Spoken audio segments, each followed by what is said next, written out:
नमस्कार दोस्तों, स्वागत है आपका आपके चैनल मोटिवेशनल स्टोरी में। बहुत पुरानी बात है, कंचनपुर नाम के एक गांव में बड़ा ही अमीर आदमी रहता था। भगवान ने उसका घर मानो सोने से भर दिया था। उसकी हवेली दूर दूर तक प्रसिद्ध थी, लेकिन इस ढेर सारे सोने और संपत्ति से भी ज्यादा प्यारी और अनमोल चीज उसके पास थी, और वह थी उसकी इकलौती बेटी कुसुमलता। वह ऐसी रूपवती थी कि उसके आगे कंचनपुर की सारी सुंदरियां फीकी पड़ जाती थी।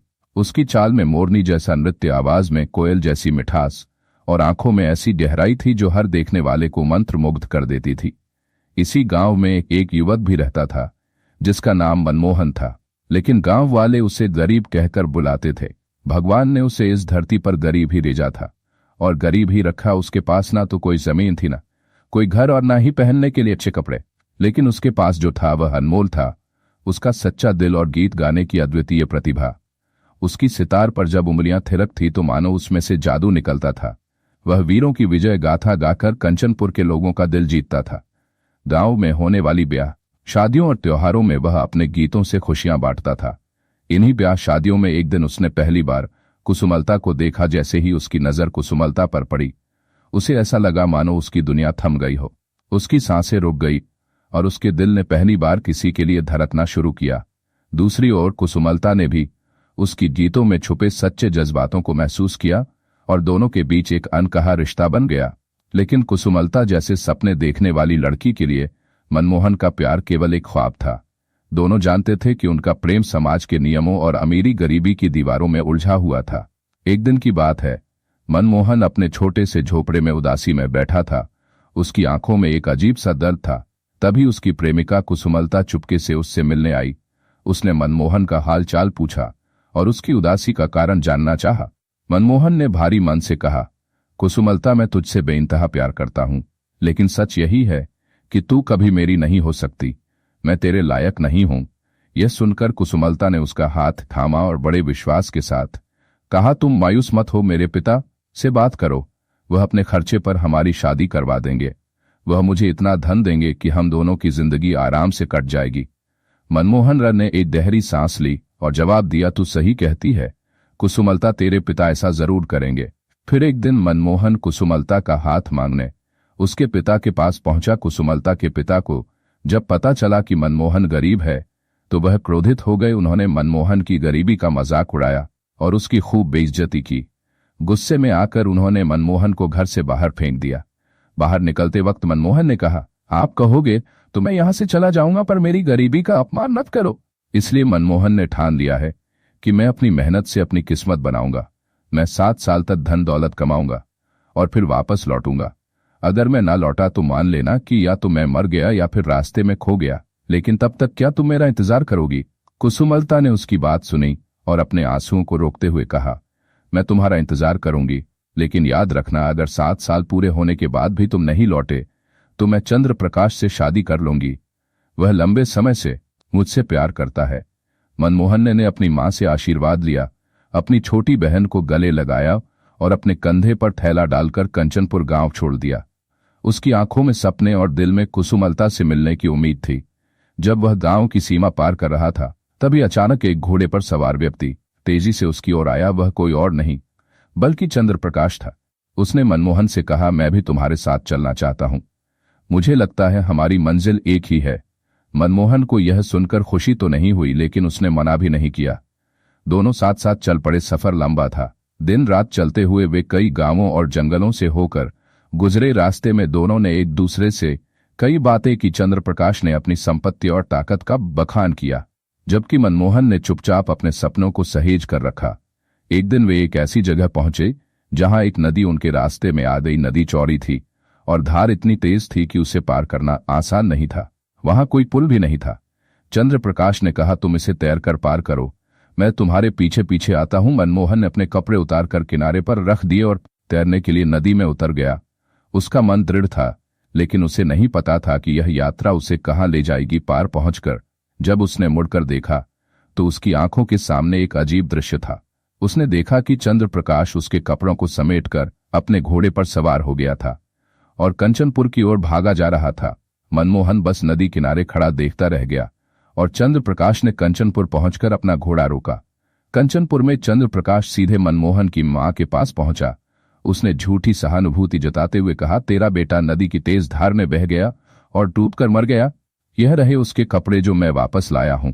मां के लिए यह सुनना किसी वज्रपात से कम नहीं था। अपने बेटे के कपड़ों को देखकर वह जमीन पर गिर पड़ी और रोते हुए विलाप करने लगी। वह यह सोच भी नहीं पा रही थी कि उसका बेटा अब इस दुनिया में नहीं रहा।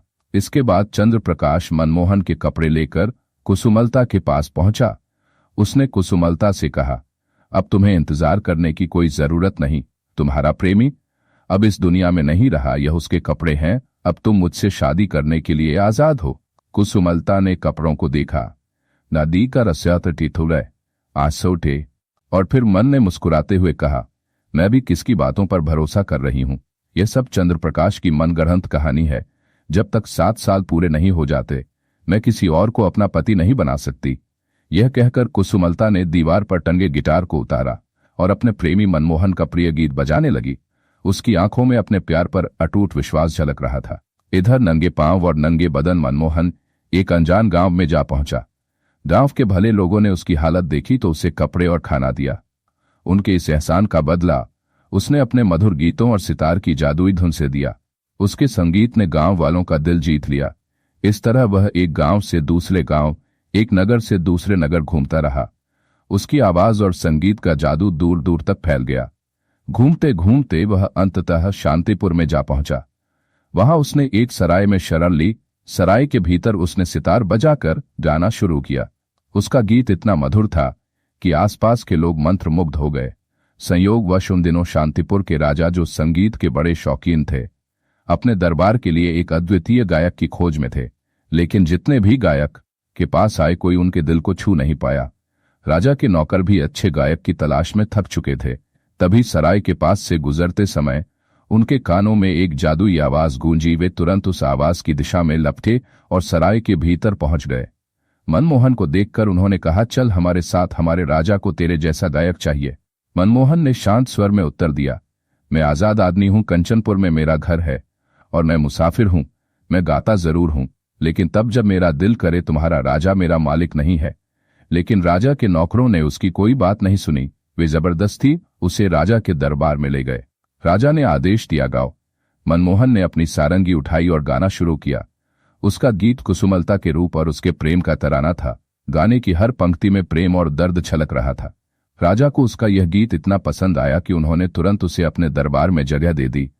राजा ने उसकी प्रतिभा से खुश होकर उस पर सोने चांदी की वर्षा कर दी।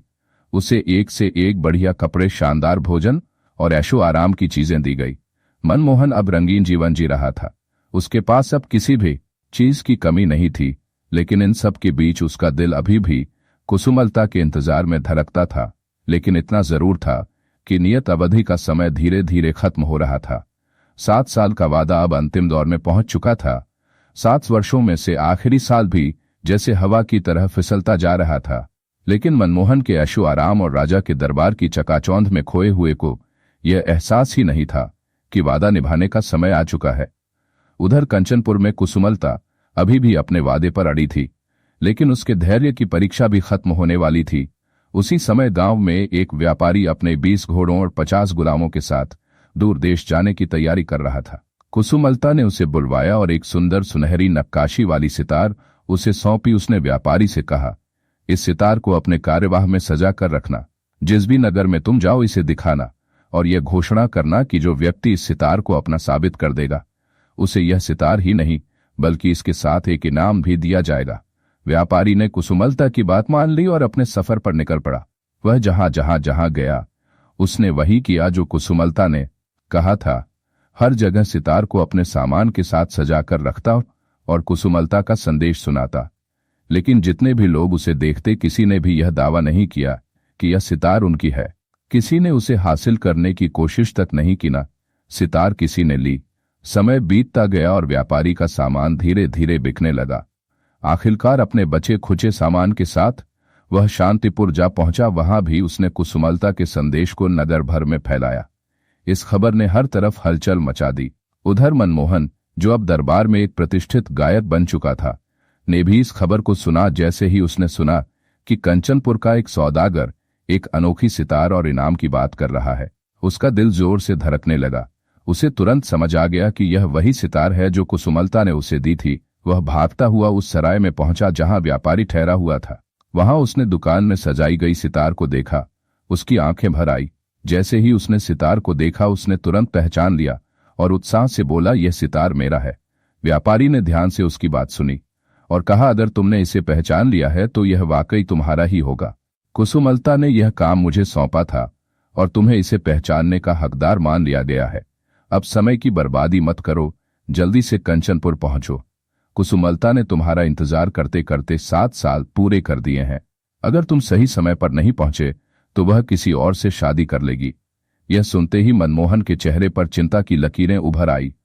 उसने निराशा में अपना सिर पकड़ लिया। वह सोचने लगा कि तय अवधि खत्म होने में केवल 7 दिन बचे हैं, जबकि कंचनपुर पहुंचने के लिए कम से कम 20 दिन लगेंगे। उसका दिल घबराने लगा, लेकिन उसने हार मानने से इनकार कर दिया। मनमोहन ने फौरन एक तेज घोड़ा खरीदा और साथ में सोने के सिक्कों से भरी एक थैली लेकर निकल पड़ा। उसने घोड़े को अपनी पूरी ताकत से दौड़ाना शुरू कर दिया। रास्ते में जंगल, पहाड़, नदियां, हर बाधा को उसने पार किया। उसे किसी भी तरह कुसुमलता तक पहुंचना था, लेकिन जैसा कि अक्सर होता है, किस्मत ने उसका साथ नहीं दिया। एक घने जंगल से गुजरते हुए उसके घोड़े ने एक बड़ा पत्थर देखकर ठोकर खाई। घोड़ा बुरी तरह से लड़खड़ा गया और मनमोहन को लेकर जमीन पर गिर पड़ा। मनमोहन के शरीर पर गहरी चोटें आई।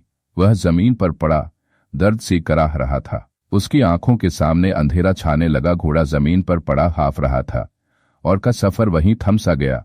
लेकिन उसके दिल में अभी भी कुसुमलता से मिलने की आस बाकी थी। उसके होठों पर बस एक ही नाम था, कुसुमलता। मनमोहन की आंखें खुली तो उसने खुद को एक झोपड़ी में लेटा पाया। उसके चारों ओर एक शांत और पवित्र वातावरण था। सामने एक ऋषि खड़ा मुस्कुरा रहा था। मनमोहन ने दर्द से कराहते हुए पूछा, मैं यहां कैसे आया? ऋषि ने नरम आवाज में कहा, तुम्हें जंगल में बेसुध पाया, मैं तुम्हें अपनी झोपड़ी में ले आया। तुम्हारी दशा बहुत खराब थी, अब तुम्हें बेहतर लग रहा होगा। मनमोहन ने कुसुमलता 7 साल का वादा और कंचनपुर लौटने की कोशिश में मिले दुख और धोखों का पूरा हाल सुनाया। अंत में उसने निराशा में कहा, अब कंचनपुर पहुंचना असंभव है। मेरी प्रेमिका कुसुमलता शायद अब किसी और की हो चुकी होगी। मैं अपना वादा तोड़ चुका हूं। अब मेरे पास आत्महत्या के अलावा कोई और रास्ता नहीं है। ऋषि ने गंभीर होकर कहा, बेटा, ऐसी बातें केवल कायर करते हैं। तुमने सच्चा प्रेम किया है। सच्चा प्रेम करने वाले कायर नहीं होते। मनमोहन की आंखों में आशा की हल्की सी चमक आई। ऋषि ने कहा, चिंता मत करो, मैं तुम्हारी मदद करूंगा। ऋषि ने एक सफेद घोड़ा मनमोहन के सामने लाकर खड़ा किया। वह घोड़ा मजबूत और तेज था। उसकी चमकती आंखों में अद्भुत ऊर्जा थी। ऋषि ने कहा, यह मेरा सिद्ध घोड़ा है। यह 7 दिन में तुम्हें कंचनपुर पहुंचा देगा। इसके साथ मैं तुम्हें एक और चीज देता हूं। यह सिद्ध मिट्टी है, इसे अपने पास रखना। अगर इस मिट्टी का लेप किसी अंधे की आंखों पर लगाओगे मिस्टर, तो वह फिर से देख सकेगा। अब जाओ, ईश्वर तुम्हारी रक्षा करें। मनमोहन ऋषि का आभार मानकर सफेद घोड़े पर सवार हुआ। घोड़ा दौड़ा तो ऐसा लग रहा था मानो हवा से बातें कर रहा हो। मनमोहन ने घोड़े को तेजी से दौड़ाया। रास्ते में उसने ना दिन देखा ना रात। उसकी आंखों में केवल कंचनपुर और कुसुमलता का चेहरा था। हर गुजरते क्षण के साथ उसका उत्साह बढ़ता गया। आखिरकार ठीक 7वें दिन देर रात में वह कंचनपुर पहुंचा। गांव की गलियों से गुजरते हुए वह अपने पुराने घर पहुंचा। घर अंधेरे में डूबा हुआ था। उसकी आंखों में आंसू भर आए। कांपते हाथों से उसने दरवाजा खटखटाया और अपनी मां को पुकारा, मां, दरवाजा खोल, भूख के मारे मेरा बुरा हाल है, रहम कर और अपने मुसाफिर बेटे को अंदर आने दे। अंदर से उसकी मां की कमजोर और बुझी हुई आवाज आई, राहगीरों को शरण देने के लिए अमीर लोगों के घर मौजूद हैं। सारे नगर में ब्याह शादियां हो रही हैं। वहीं जा, वहीं तेरी रात मजे से गुजरेगी। मनमोहन की आंखों से आंसू बहने लगे। वह कांपती आवाज में बोला, मां, तुझसे ही विनती करता हूं, अपने मुसाफिर बेटे को अंदर आने दे। यह सुनकर उसकी बहन की आवाज आई, मैं देखती हूं। मां, दरवाजे पर कौन है? लेकिन उसकी मां ने झिड़क कर बोली, लड़की, तू अनजान युवक के सामने जाएगी और उसकी आव भगत करेगी। देखती नहीं मैं अंधी हो चुकी हूं। 7 साल मैंने आंसू बहाए हैं और अब मुझे कुछ दिखाई नहीं देता। मां की झिड़कान भी लड़की ने हिम्मत जुटाई और दरवाजा खोल दिया। मनमोहन अंदर आया और चारों ओर देखने लगा। उसकी मां और बहन दोनों उसे पहचान नहीं पाई। मां की आंखें अंधी हो चुकी थी और बहन उसे पराया समझ रही थी। मनमोहन की नजर दीवार पर लटके अपने सितार पर पड़ी। वह वहीं खड़ा रह गया। सितार पर धूल की मोटी तह जम चुकी थी। उसने कांपती आवाज में मां से पूछा, मां वह दीवार पर क्या लटका है? बुढ़िया ने झुंझला कर जवाब दिया, सितार है। और तू कैसा मेहमान है जो बेतुके सवाल पूछ रहा है? इतना गनीमत समझ कि तुझे एक आध रोटी मिल जाएगी, सुबह होते ही यहां से विदा हो जा। मनमोहन ने धीरे से कहा, मां, मैंने पहले ही कहा है कि मैं तेरा बेटा हूं और यह मेरी बहन है। मैं बस यह जानना चाहता हूं कि दीवार पर लटका यह सितार कहां से आया? बुढ़िया ने थके हुए स्वर में कहा, यह सितार मेरे दुखियारी बेटे का है। वह 7 साल पहले हमें छोड़कर चला गया था, तब से यह सितार दीवार पर लटका हुआ है। मनमोहन की आंखें भर आई। उसने अपनी बहन से कहा, बहन इसे उतार कर मुझे दिखा दे। लेकिन उसकी मां ने सख्ती से कहा, यह नहीं हो सकता, यह सितार मेरे बेटे की निशानी है, कोई इसे छू नहीं सकता। मनमोहन वहीं खड़ा रहा, आंखों में आंसू लिया और मन ही मन कुसुमलता के इंतजार की घड़ियां गिनने लगा। किसी भी जीवित आदमी ने उस सितार को अपने हाथों से नहीं छुआ था, लेकिन उसकी बहन अपने भाई की गंभीरता और विनम्रता देखकर उठी और दीवार से वह धूल भरे सितार उतार कर उसे दे दी। उसने धीरे से सितार को उसके हाथों में थमाया और मनमोहन ने सितार को अपने हाथ में लिया और उसे ऐसा महसूस हुआ जैसे वह अपनी खोई हुई आत्मा को फिर से पा रहा हो। उसकी आंखों में एक गहरी चमक थी। उसने आकाश की ओर अपनी आंखें उठाई और भगवान से प्रार्थना की, हे ईश्वर, मैं अपने मन की इच्छा पूरी करने के लिए जा रहा हूं, कृपा करके मेरा साथ देना। फिर उसने सितार के तांबे के तारों को हल्के से छेड़ा। तारों से झंकार उठने लगी, मानो उन तारों में 7 सालों से दबे हुए दर्द की आवाज गूंज रही हो। उसके बाद मनमोहन ने एक दर्द भरा गीत गाना शुरू कर दिया। वह गीत इतना भावुक था कि उसकी मां की अंधी आंखों से आंसुओं की धारा बहने लगी। वह रोते हुए बोली, तुम्हारा नाम क्या है? अजनबी, अपने गीत से तुमने मेरे हृदय को छलनी छलनी कर दिया। तेरी आवाज मेरे बेटे की आवाज से मिलती है, बता वह कब लौटेगा? मनमोहन ने अपने गहरे दर्द और प्रेम के साथ अपनी मां को यह समझाने की कोशिश की कि वह वही खोया हुआ बेटा है, लेकिन मां, जिसने 7 सालों में केवल निराशा और अंधकार देखा था, यकीन करने को तैयार नहीं थी। उसने उसकी बात को मानने से इनकार कर दिया। कुछ मिनटों तक सन्नाटा छाया रहा। मनमोहन ने भारी दिल से कहा, मेरी प्यारी मां, कम से कम इतना तो कर कि यह सितार मुझे कुछ समय के लिए दे दे। मैं इसे लेकर अपना नसीब आजमाना चाहता हूं। मैंने सुना है कि पास ही में एक शादी हो रही है। मेरी बहन मुझे वहां का रास्ता दिखा देगी। मैं गाऊंगा, सारंगी बजाऊंगा और जो कुछ भी कमाऊं उसे तुम दोनों के साथ साझा करूंगा। मां ने गुस्से में कहा, नहीं, मैं यह नहीं मान सकती। जब से मेरा बेटा गया है, यह सितार कभी घर से बाहर नहीं गया। यह मेरे बेटे की आखिरी निशानी है। मनमोहन ने दृढ़ता से कहा, मां, तू सितार की चिंता मत कर, मैं इसे अच्छे से संभालूंगा। देखिए, सोने के सिक्कों से भरी थैली ले, अब यह सितार मेरी जिम्मेदारी हुई। बुढ़िया ने थैली को टटोला, यह जानकर कि थैली वाकई सोने के सिक्कों से भरी हुई थी। उसने भारी मन से सितार ले जाने की इजाजत दे दी। बहन ने उसे रास्ता दिखाया। वह उसे उस घर तक ले गई जहां शादी की दावत हो रही थी। शादी की धूमधाम पूरे इलाके में गूंज रही थी। अपनी बहन को दरवाजे पर छोड़कर मनमोहन अकेले भीतर चला गया। उसकी बहन वहीं खड़ी होकर देखती रही, क्योंकि वह जानना चाहती थी कि अब आगे क्या होगा। दूसरी ओर कुसुमलता उसी घर में थी। वह अपनी सहेलियों के साथ पर्दे के पीछे बैठी हुई थी। उसकी शादी चंद्र प्रकाश से होने जा रही थी। उसकी आंखों में दर्द और निराशा थी।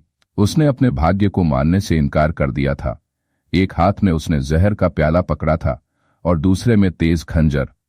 उसने अपने दिल में ठान लिया था कि चंद्र प्रकाश के पलंग पर पांव रखने से पहले वह अपनी जान दे देगी।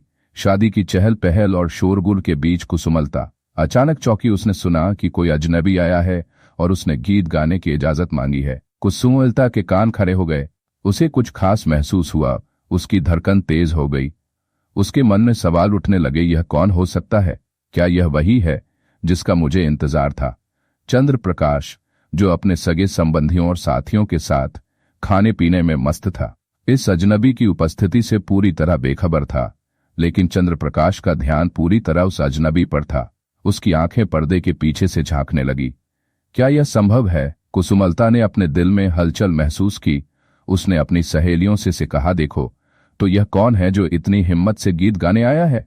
चंद्र प्रकाश ने उस अजनबी की बातों को सुनते हुए मुस्कुरा कर कहा, बेशक तुम गीत गाओ, शादी का मौका है और गाने बजाने वालों को भला कौन मना कर सकता है। अगर तुम्हारा गीत मुझे पसंद आया तो मैं तुम्हें इनाम में बहुत सारा सोना दूंगा। इसके बाद मनमोहन ने धीरे से अपनी सितार उठाई। उसके हाथों की हल्की सी हरकत ने तारों से मधुर ध्वनि निकाली और उसने एक भावपूर्ण गीत गाना शुरू कर दिया। गीत की शुरुआती पंक्तियों ने ही सभी का ध्यान खींच लिया। चंद्र प्रकाश का भाई अचानक उग्र हो गया। वह अपने स्थान से उठ खड़ा हुआ और कमर से खंजर निकालते हुए चिल्लाया, तू झूठ बोलता है, तू गीत गाने नहीं कोई और उद्देश्य से यहां आया है। उसकी आंखों में गुस्सा और शक दोनों ही साफ झलक रहे थे। चंद्र प्रकाश ने तुरंत उसे शांत करने की कोशिश की। उसने भाई के कंधे पर हाथ रखते हुए कहा, अरे भाई, यह तो गायक है। गायक अपनी कल्पनाओं में पूरी दुनिया का सफर कर सकते हैं।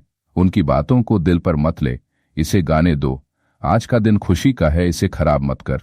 मनमोहन ने मुस्कुराते हुए अपने गीत को आगे बढ़ाया। उसकी आवाज में दर्द और सच्चाई का अनोखा मेल था। हर पंक्ति के साथ वहां मौजूद लोग और अधिक मंत्रमुग्ध हो रहे थे।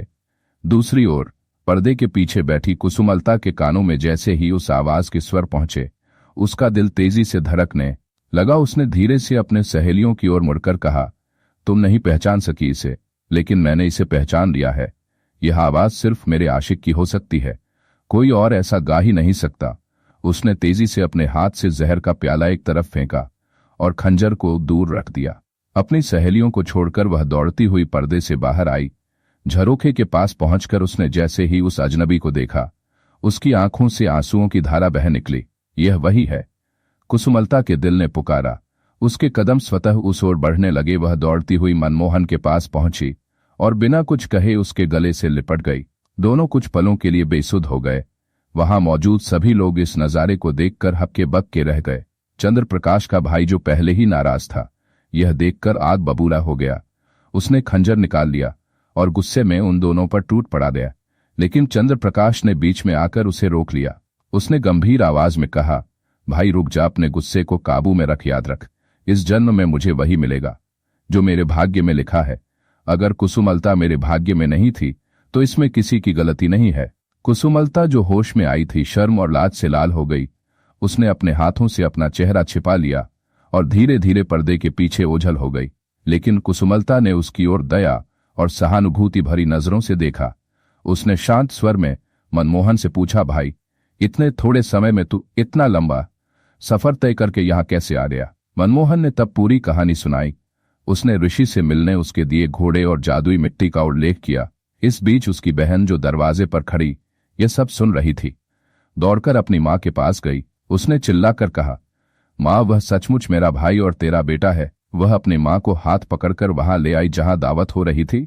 मनमोहन ने अपनी झोली में से वह जादुई मिट्टी निकाली और उसे पानी में घोलकर अपनी मां की आंखों पर लेप कर दिया। उसने कहा, मां, अब सच साबित हो जाएगा कि मैं एक महान साधु से मिलकर आया हूं। मिट्टी का लेप करते ही मां की आंखों की रोशनी लौट आई। उसने अपने बेटे को देखा और उसे गले से लगा लिया। वहां मौजूद हर व्यक्ति इस चमत्कार को देखकर हैरान था। चंद्र प्रकाश, जो पहले कुसुमलता से विवाह करना चाहता था, उसने बड़ी विनम्रता से कुसुमलता का हाथ उठा मनमोहन के हाथों में थमा दिया। उसने कहा, यह अब तुम्हारी है। मैं तुम्हारे सच्चे प्रेम और साहस की कद्र करता हूं। इसके बाद मनमोहन ने चंद्र प्रकाश से कहा, तुम्हारा बड़ा एहसान है। मेरी बहन भी किसी राजकुमारी से कम नहीं, उसे भी तुम्हारी पत्नी बनना गर्व की बात लगेगी। फिर मनमोहन और कुसुमलता का विवाह हुआ और दूसरी तरफ चंद्र प्रकाश और मनमोहन की बहन का विवाह हुआ। दोनों परिवार को खुशी, एक नई और सुखद जिंदगी बिताने लगे। तो दोस्तों, आपको आज की कहानी कैसी लगी कमेंट बॉक्स में जरूर बताएं। वीडियो अच्छी लगी तो लाइक और शेयर करें। चैनल पर पहली बार आए हैं तो सब्सक्राइब करना ना भूलें। धन्यवाद।